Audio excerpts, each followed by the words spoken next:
ते ग्रह नसून छायाबिंदू आहेत. कुठे उद्योग आणि नावकीर्ती देतात तर कुठे संबंध बिघडवतात, कुठे आध्यात्मिक उंची तर कुठे व्यसन आणि गुप्त पाप दाखवत असतात. 5व्या स्थानातील केतूला ग्रंथकार जवळजवळ सर्व बाजूंनी अशुभ समजतात असं प्रत्येक ग्रंथामध्ये दिलेलं आहे. स्वभावाने गुप्त पापी, मनात एक आणि बाहेर वेगळं वागणं अशा पद्धतीचे रिझल्ट इथला केतू देत असतो. जलराशीत किंवा मिथुन सिंह राशीत राहू जर विवाह स्थानात असेल तर थोडी बरं फळ देतो, पण एकूणच 7व्या भावातील राहू केतू दोघेही सावध राहण्यास अशा व्यक्तीला सांगत असतात. नमस्कार मंडळी, कुंडलीत सगळं ठीक असूनही आयुष्यात काहीतरी अदृश्य शक्ती अडथळे आणते असं वाटतंय का? दशा चांगली चालली आहे, ग्रह बरे चालले तुमच्या कुंडलीमध्ये, तरी आयुष्यात अचानक घडामोडी, अपघात, धक्के असं जाणवतंय का? या मागचा नक्की खरा सूत्रधार कोण हे जाणून घ्यायचं तुम्ही कधी प्रयत्न केला जर असेल किंवा नसेल तर आज या गूढ प्रश्नाचं रहस्य उकलूयात राहू केतूच्या माध्यमातून. आणि या व्हिडिओमध्ये आपण राहू केतू कुंडलीतल्या प्रत्येक स्थानामध्ये असल्यावर काय परिणाम करतात ते सविस्तर पाहणार आहोत.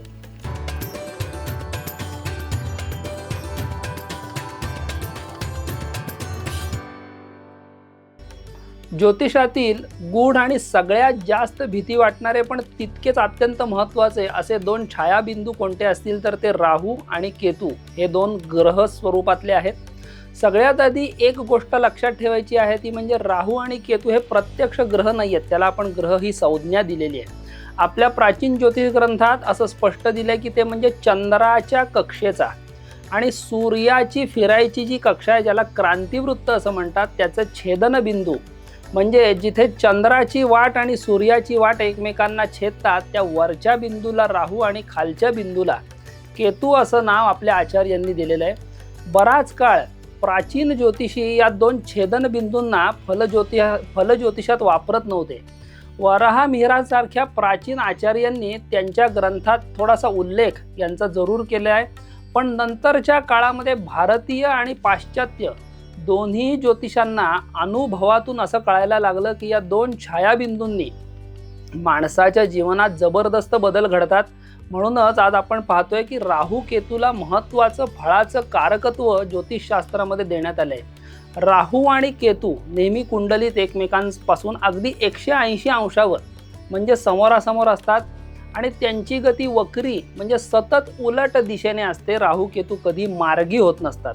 सुमारे 1.5 वर्ष एका राशीत हे राहू केतू राहतात आणि साधारण 18 वर्षात 12ही राशीतून फेरा पूर्ण करतात. म्हणून राहूची महादशा सुद्धा जर तुम्ही बघितलीत विंशोत्तरी दशा तर ती 18 वर्षांची सांगितलेली आहे. आता या आधीच्या भागानंतर आपण मुख्य विषयाकडे आता येऊयात. कुंडलीतील प्रत्येक स्थानामध्ये राहू केतू जर बसले तर ते काय फळ देतात हे आता आपण सविस्तरपणे जाणून घेऊयात. पहिला भाव, पहिलं स्थान म्हणजे आपलं शरीर, स्वभाव आणि लोकांसमोर आपण कसे दिसतो, व्यक्त होतो हे पहिल्या स्थानावरनं दिसतं. इथे जर राहू आला म्हणजे कुंडलीतील लग्न स्थानात जर राहू असेल तर असा माणूस दिसायला स्टायलिश, थोडासा ऐटबाज असतो, साधारण उंच, थोडा सडपातळ, चेहरा त्याचा उठावदार असतो. अशी व्यक्ती सामान्य पार्श्वभूमीतून येऊन वरच्या थरामध्ये जाते. बोलण्यात थोडासा थापेबाजपणा, विनोद, लोकांना आपल्या बाजूने वळवायची कला किंवा युक्ती यांच्याकडे असते. मनातून मात्र तो राग, सूड हे सगळं धरून ठेवतो. अपमान झाला तरी वरकरणी काहीही न दाखवता योग्य वेळ येताच तो सूड घेतो, बदला घेत असतो. इथे जर केतू असेल म्हणजे लग्न स्थानामध्ये पहिल्या स्थानात तर उलट चित्र असतं. म्हणजे शरीर थोडंसं बेढब, ठेंगणेपणा, खुजेपणा, कधी एखादं व्यंग, लोक टिंगल करतात अशा व्यक्तींची बऱ्याचदा. आयुष्यात भाग्यहीनपणाची भावना अशा व्यक्तींना सारखी येत असते. स्वतःवरचा विश्वास, ज्याला आत्मविश्वास आपण म्हणतो, तो कमी पडतो. दुसऱ्या स्थानामध्ये शुभ राशीमध्ये म्हणजे शुभ ग्रहांच्या, गुरुच्या, शुक्राच्या, बुधाच्या राशीमध्ये जर राहू असेल तर वडिलार्जित इस्टेट, मालमत्ता अशा व्यक्तींची टिकून राहते. आर्थिक स्थिती बरी असते. व्यवहारात प्रचंड चातुर्य, लोकांना सहज फसवत नाहीत, उलट हुशारीपणाने कोणतंही डील करतात. पण कुटुंबात नेहमी थोडा कलह, गैरसमज असं दिसून येतं. खाण्यापिण्यात फार चमचमीत आणि तोंड अत्यंत चोखंदळ अशा व्यक्तींचं असतं. अशुभ राशीत म्हणजे शनी मंगळाच्या राशीमध्ये जर इथे राहू असेल तर मालमत्ता कर्जाखाली यायची शक्यता असते. घरात लोक खूप पण उत्पन्न कमी, माणसं जास्त पैसा कमी अशी स्थिती अशा व्यक्तींची दिसून येते. इथे जर केतू असेल द्वितीय स्थानामध्ये तर कुटुंब मोडकळीस, इस्टेट हातातून निघून जाणं, कायम आर्थिक स्थितीसाठी कुठेतरी झगडा करायला लागणं या स्थिती जाणवतात. दुसऱ्या भावातील केतूमुळे तोंडाच्या भागात दात, जीभ, तोंडाच्या आतील जखमा होणं असे त्रास वारंवार होत असतात. तर तिसरं स्थान जे कुंडलीतलं आहे, ज्याला पराक्रम स्थान म्हणतात, भावंडांचं स्थान असं म्हणतात, याच्यावरनं प्रयत्न, धैर्य, लहान भावंड यांचा सुद्धा विचार होत असतो. इथे जर राहू असेल तर साधारणपणे तो चांगला समजला जातो. विशेषतः स्त्री राशीमध्ये, म्हणजे ज्या समराशी आहेत 2, 4, 6, 8, 10, 12, तिथे जर तो राहू असेल तर पराक्रमी, धाडसी, कला, छायाचित्रण, मीडिया, कम्युनिकेशन यामध्ये तो यश देतो. समाजामध्ये इभ्रत एक स्थान अशा व्यक्तीला नेहमी मिळतं. पण राहू पापग्रहांशी मिळून म्हणजे युतीत जर या स्थानी असेल तर या माणसाला बहुतेक भाऊ बहिणींच्या संसाराची जबाबदारी किंवा काही ना काही त्यांची रिस्पॉन्सिबिलिटी सतत घ्यावी लागते. तृतीय स्थानामध्ये जर केतू असेल तर भावंडांसोबत सतत मतभेद, मन शुद्ध नसणं, कानाचे विकार, कर्णरोग, स्वभावाने गुप्त पापी, मनात एक आणि बाहेर वेगळं वागणं अशा पद्धतीचे रिझल्ट इथला केतू देत असतो. चौथं स्थान जे आहे ते आई, घर, जमीन, जुमला ह्यांचं स्थान असतं. आई, घर, वाहन त्याचबरोबर मानसिक शांतता सुद्धा या चौथ्या स्थानावरनं बघितली जाते. इथे सर्वप्रथम राहू आला की जमीन जुमल्याचा योग हा निश्चित येतो, पण गृहसौख्य पूर्ण मिळत नाही अशा व्यक्तींना. मातेला नेहमी काही ना काही तक्रारी, कष्ट, वडिलांना जन्मानंतरच्या 1.5 वर्षामध्ये त्रास होऊ शकतो. अशा व्यक्तींना स्वतः बांधलेलं घर चांगलं, दुसऱ्याचं जुनं घर विकत घेतलं की काही ना काही बाधा होणं, आधीच्या पापकर्माचे प्रभाव असे काहीतरी अनुभवास येतात असं ग्रंथकार या राहूबद्दल सांगतात. राहू इथे असल्याने व्यक्ती सर्वप्रथम अतिशय उद्योगी, हुशार असते, पण व्यवहारात वारंवार हुलकाव्या मिळतात, कर्ज वाढतं, घरात शांती कमी नांदते. केतू जर चौथ्या स्थानामध्ये असेल तर स्थिती आणखी कठीण होते. मातृसुख अपुरं मिळतं, वडिलांची इस्टेट टिकत नाही, म्हणजे ज्याला आपण वडिलोपार्जित इस्टेट म्हणतो. स्वतःच्या गावापासून दूर कुठेतरी भाग्योदय होतो किंवा भटकंती करावी लागते. गृहसौख्याच्या अभावी मन सतत अस्वस्थ राहण्याची शक्यता इथला केतू देत असतो. पंचम स्थान, 5वा भाव जो आहे तो संतती, शिक्षण, बुद्धिमत्ता, मुलं, प्रेमसंबंध या सगळ्यांचं कारक जे आहे ते म्हणजे हे 5वं स्थान असतं. इथे पंचम स्थानात राहू जर शुभ राशीत असेल तर बुद्धी चांगली, कलात्मकता असते, ड्रॉइंग, पेंटिंग, फोटोलेखन, प्रकाशन यात रुची असते, पण विद्याभ्यास अर्धवट राहण्याची शक्यता असते. कोर्समध्येच बदल होणं, म्हणजे आपण एखाद्या ठिकाणी ॲडमिशन घेतली असेल तर ती कॅन्सल करून दुसरीकडे करायला लागणं किंवा त्या विद्येत रस न वाटणं अचानक, अशासारखे अडथळे येतात. संततीच्या बाबतीत जर विचार करायचा तर राहू इथे नक्कीच काही ना काही चिंता देत असतो. लवकर गर्भ राहू देत नाही. महिलांच्या बाबतीत विशेष करून गर्भपात, विशेष करून पहिल्या गर्भारपणामध्ये अडचणी येणं, मुलं अल्पायुषी उपजणं किंवा आईबापाला अशी मुलं उपयोगी न पडणारी अशी आपल्या पोटी मुलं येत असतात असं त्याचं फळ ग्रंथात दिलंय. अशा लोकांना आपल्या जोडीदारावर संशय सतत येत असतो, कारण स्वतःचं वर्तन त्यांचं शुद्ध नसतं. इथे पंचम स्थानामध्ये जर केतू असेल तर अनपत्य दोषाची भीती तो निर्माण करत असतो. काही ना काही पूर्वजन्मीचे शाप असतात. मुलं झाली तरी ती कुपुत्र किंवा फार त्रास देणारी अशी मुलं पोटी जन्माला येतात. शिक्षण पूर्ण न होणं, बुद्धी गुंतागुंतीची असणं, घाणेरड्या काही ना काही सवयी असणं, व्यसनं असणं, जीवनामध्ये दारिद्र्य, शरीर कांती कमी, विषय वासना जास्त अशा प्रकारचे अनुभव येतात. 5व्या स्थानातील केतूला ग्रंथकार जवळजवळ सर्व बाजूंनी अशुभ समजतात असं प्रत्येक ग्रंथामध्ये दिलेलं आहे. 6वं स्थान जे आहे त्याच्यामध्ये ऋण, शत्रू, सेवा, त्याचप्रमाणे 6व्या स्थानावरनं आजार, शत्रू, कर्ज आणि नोकरी या सगळ्या गोष्टी दाखवल्या जातात. इथे राहू किंवा केतू दोघेही बळकट होत असतात मित्रांनो, हे लक्षात घ्यायचं आहे. इथे जर राहू असेल 6व्या स्थानात तर शत्रूंवर विजय प्राप्ती निश्चित होते. पोलीस, लष्कर, कर वसुली, सीमा सुरक्षा अशा विभागामध्ये नोकरी करणारे लोक या प्रामुख्याने आढळले जातात. थोडेसे नेत्रदोष, ओठ आणि दातांचे त्रास अशा व्यक्तीला होतात. मामा मावशींकडून काही वारसा किंवा मदत मिळायची शक्यता पुष्कळ असते. इथे केतू पण अत्यंत चांगली फळं देत असतो. गुणवान, उदार, कीर्तिसंपन्न अशी व्यक्ती ही असते. परधर्मीय किंवा वेगळ्या जातीच्या लोकांशी भागीदारी करून व्यवसायामध्ये अशांना फायदा होतो. तरीही कधी कधी नोकरीत सस्पेन्शन वगैरे सारखे प्रसंग जर आले तर शेवटी नोकरी टिकते असं पुस्तकांत ग्रंथात स्पष्ट दिलेलं आहे. आता 7वं स्थान जे आहे ते म्हणजे विवाह, पार्टनरशिप बिझनेसमधली, लग्न, जोडीदार, व्यावसायिक भागीदारीसारखे जे काही विषय आहेत हे 7व्या स्थानावरनं इंडिकेट केले जातात. इथे जर राहू आला तर पैशाच्या बाबतीत संघर्ष, विचारामध्ये पापबुद्धी, गुप्त पाप, व्यभिचाराची प्रवृत्ती आढळते. मंगळ, शनी इत्यादी पापग्रहांसोबत असा जर राहू असेल तर विवाहात अडथळे, जोडीदाराला स्त्री असेल तर जोडीदाराला रोग, पुरुष असेल तर त्याच्या जोडीदाराला रोग उद्भवतात. स्वैरवर्तन दुहेरी वैवाहिक संबंध देतो. काही कुंडल्यात राहू इथे असल्यामुळे व्यक्ती स्वतःच्या स्त्रीचा वापर पैसा किंवा बढती मिळवण्यासाठी करते असा अनुभव ग्रंथकारांनी लिहून ठेवलेला आहे. आता केतू जर 7व्या स्थानात विवाह स्थानामध्ये असेल तर नातेसंबंध जे असतात वैवाहिक जीवनातले ते टिकत नाहीत. घटस्फोट, वेगळं राहणं, हलक्या दर्जाच्या स्त्रियांची संगत असणं, चोरी, अपमान, कोर्ट कचेऱ्या यांसारखे प्रसंग आयुष्यात येतात. जलराशीत किंवा मिथुन, सिंह राशीत राहू जर विवाह स्थानात असेल तर थोडी बरं फळं देतो. पण एकूणच 7व्या भावातील राहू केतू दोघेही सावध राहण्यास अशा व्यक्तीला सांगत असतात.